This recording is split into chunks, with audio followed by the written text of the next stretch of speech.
The distress signal repeated in a perfect mathematical pattern, broadcasting across all known communication frequencies with such power that it reached even the distant colonies of Terra. The message was unmistakable in its universal simplicity: help us. In the elegant crystal chambers of the Galactic Conclave, representatives of 17 spacefaring species debated their response. The HFY, with their gossamer bodies and telepathic abilities, advocated for immediate humanitarian intervention.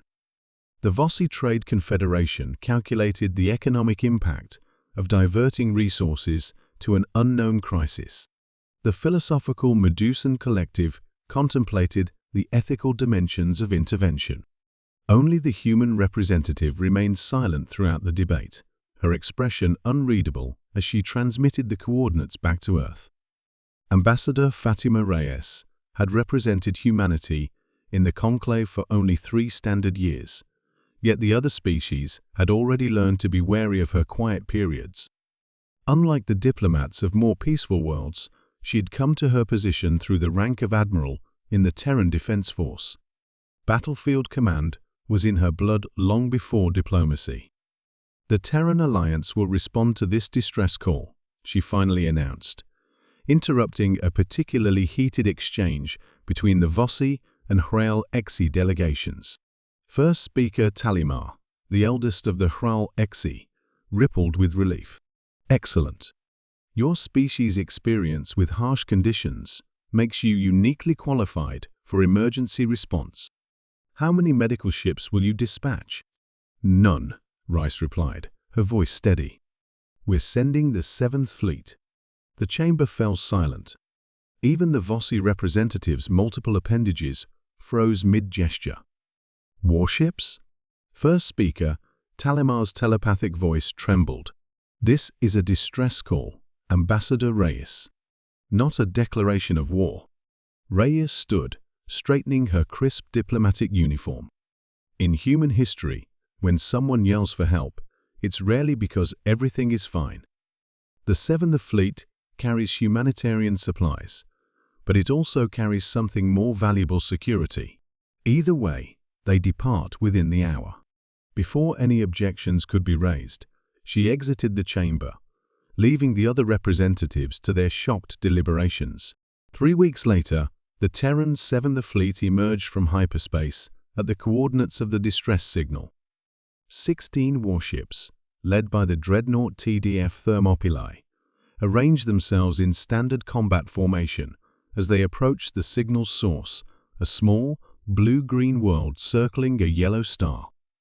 Admiral Kenzo Chen stood on the bridge of the Thermopylae, studying the sensor readings with practiced eyes. "Life signs?" he asked. "Abundant, sir," replied his science officer, Lieutenant Commander Mackenzie. "The planet appears to be at approximately Earth's Cretaceous level of development. Significant biodiversity, but no signs of advanced civilization or technology." Chen frowned. "Then what sent the signal?" "Sir," his communications officer interrupted, "we're detecting a small artificial structure on the 3rd continent.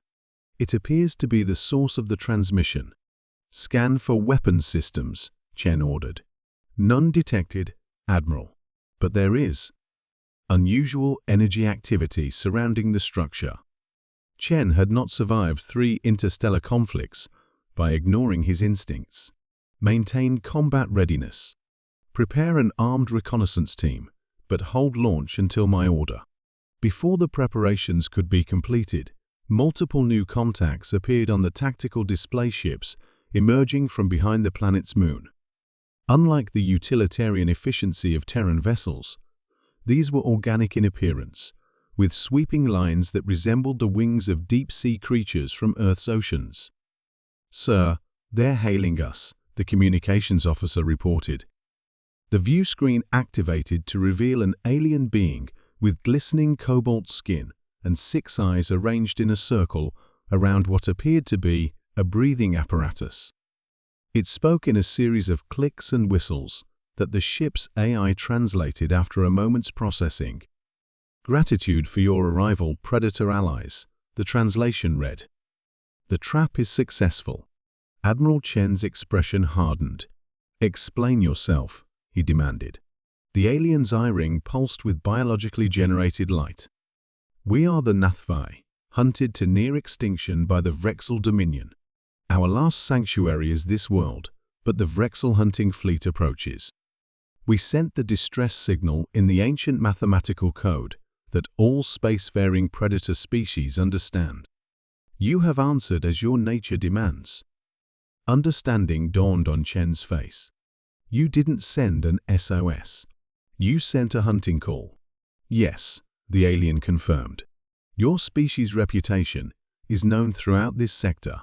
Terrans evolved on a death world of such harshness that you became apex predators with technology.